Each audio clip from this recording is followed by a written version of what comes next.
বই টই দেখে এসে তো রাত্রেবেলা ঘুমিয়েছিলাম, তারপর কিন্তু সকালবেলায় কিন্তু দোকান খুলে নিয়েছি। আর আজকে কিন্তু সকাল থেকেই কিন্তু পার্লারে ভিড় ছিল। তো মোটামুটি যেগুলো আইব্রো টাইব্রো থাকে, মানে বিয়ের সিজনে ফেসিয়াল যেগুলো থাকে সেগুলো করে নিয়েছি। এবার কিন্তু নেল এক্সটেনশন করছি, তোমাদেরকে দেখাচ্ছি সেটা। খুব ভালো লেগেছে, অনেকদিন ধরে ইচ্ছা ছিল নেল এক্সটেন্ড করাবো, আর করালে সাগদার কাছ থেকেই করাবো। খুব ভালো nail artist, makeup artist. Hello, তো সকালের কাজকর্ম করার পরে বাড়িতে এসে খেয়ে দিয়ে এই যে কোনো মতে রেডি হয়ে এবার কিন্তু বেরিয়ে পড়ছি নেক্সট ব্রাইড সাজানোর জন্য। তো ওখানে গিয়ে দেখা হবে তোমাদের সবার সঙ্গে, আর দেখাবো আমার কাজ কেমন লাগে, সঙ্গে থেকো। কনেকে সাজানোর জন্য কিন্তু আমি এবার চলে আসলাম আমার অ্যাসিস্ট্যান্টকে নিয়ে ভবনে।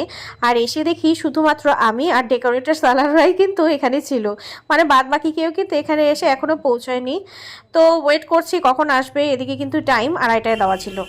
আর এই যে আধা ঘন্টা ধরে কিন্তু বসে আছি, এখনও কিন্তু তার স্নান হয়নি, মানে স্নান করবে তারপরে আসবে।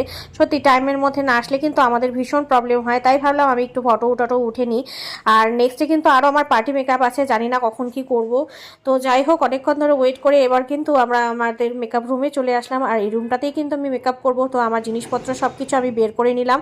আর এই যে নিজেই কিন্তু আয়না দিয়ে দেখছিলাম কিছুক্ষণ নিজেকে। আর তারপরে কিন্তু ফাইনালি এই যে চলে আসলো ব্রাইড। তো ব্রাইড দেখো সবে স্নান করে আসলো, তো ওর কাছে শুনে নি কেমন মেকআপ করতে চায়। হলো ব্রাইড, তো ব্রাইডের কাছে শুনে নি আজকে কিরকম লুক চাচ্ছে সে। একদম সফট সাটেল, আর আমার মুখ যেরকম আছে যেন সেরকমই থাকে। আচ্ছা, মানে তোমার যে টোন আছে সেই টোনের মধ্যেই তুমি সিম্পল অ্যান্ড সারের মধ্যে সাজতে যাচ্ছ। তো চলো দেখি, রেডি করে দিই।